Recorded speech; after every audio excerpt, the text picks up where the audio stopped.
Good morning, everybody. Good morning, Miguel. Morning. All right, there you go. Okay, October 4th. Welcome to Monday, the week. And Evergrande never disappoints to bring news. Looks like the shares were halted in Hong Kong because the company might announce the sale of one of their the real estate division. I don't know what it exactly is to someone, but today there is a deadline to pay $260 million on a note that they guarantee, and there is no grace period. As opposed to the two coupons that still are in the 30-day grace period, here there is no grace period. And now, the no payment of this guaranteed note obviously will constitute a default. Any comments, Miguel? Anything? Well, just from the kind of headline news that I'm getting that's reaching us here in the States regarding Evergrande, it seems that the government is navigating. First they said to the local governments, prepare for a massive default, make the accommodations to prepare your communities for a massive default, and prepare to deal with it locally. That was 2 weeks ago. Now they are saying, okay, we're going to work with the company to prevent contagion. So now they're ring fencing the company and trying to have other companies buy out the bad debt and avoid a default. So, we're slowly heading into the direction of disaster, but the messaging I'm getting is that the government is concerned with financial contagion, but is kind of, undecided whether they're going to allow it to fully default or not. Okay, agreed and understood. Energy markets, Miguel, one of your favorites, it's on fire for a collection of supply issues and not enough drilling. The OPEC gets to meet today. It looks like they might agree on a 400,000 barrels more a day. But most experts says it's not going to change a lot because the problem is in the whole supply chain, like anything else. So maybe we should look into XLE or some of the, apparently the European companies are very positioned, Royal Dutch, BP, they have gas operations. The big thing apparently is on gas more than in fuel. So reaction? the worries are about natural gas, first and foremost, concerns about a harsh winter, concerns about supply chain. And it brings me back to our conversation with Carlos Alfaro last week, where someone asked kind of an unrelated question to our conversation at the moment, but now it's very relevant.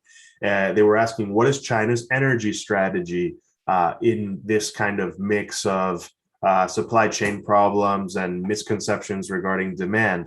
And Carlos said, China's going to do whatever it needs to do to secure its energy. He didn't really understand the question because the behavior to him is quite obvious. China will secure its energy. But just a couple of days ago, directly from the CCP, they say China will do whatever it takes to secure its energy needs in the short term.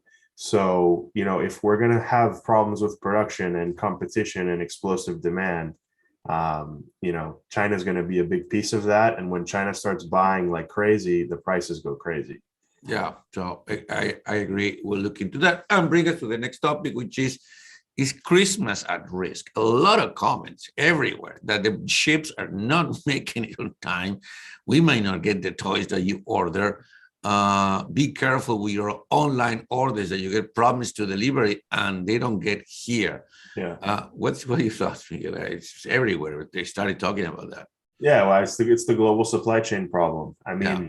And, if we're think about it, we're all interconnected, right? If we're having problems getting oil and fuel and petroleum products, we're going to have trouble getting plastics. If we're having trouble getting plastics, we're going to have trouble getting electronics and toys and those types of things. So it's really a matter of how healthy the supply chain is going into the holiday season and where the constraints are. But if it's going to be oil products and manufacturing, yeah, toys are in trouble for sure. That's what it seems. A lot of that. Okay, the newest Pandora Papers. It looks like they got billions of compared to Panama Papers, which was one famous legal firm, Mossack Fonseca. This apparently is 14 firms around the world, billions of dollars, offshore accounts. A lot of people very well known. Now, the only thing that's interesting, not a single American is in all these documents. Everything is about, which begs me to ask a question: who got the papers?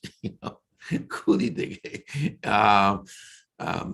friends of Vladimir Putin? The King of Jordan. I don't know, many characters. Anything you're saying? No, I don't. I haven't briefed on those pages yet. We'll see. More to come. Labor market report will be this Friday, key for Fed policy. And, as we've been talking, what are the rates now? Give me one second. We are at, 147, so retreating a little bit. So, this is what we're seeing all day long, kind of where the rates, big drop in rates in Japan, 0.05, down 12% on the yield there. The rest of the market is kind of relatively quiet. So we'll see where we go with that. That's all we have. We'll connect at the close. Thank you.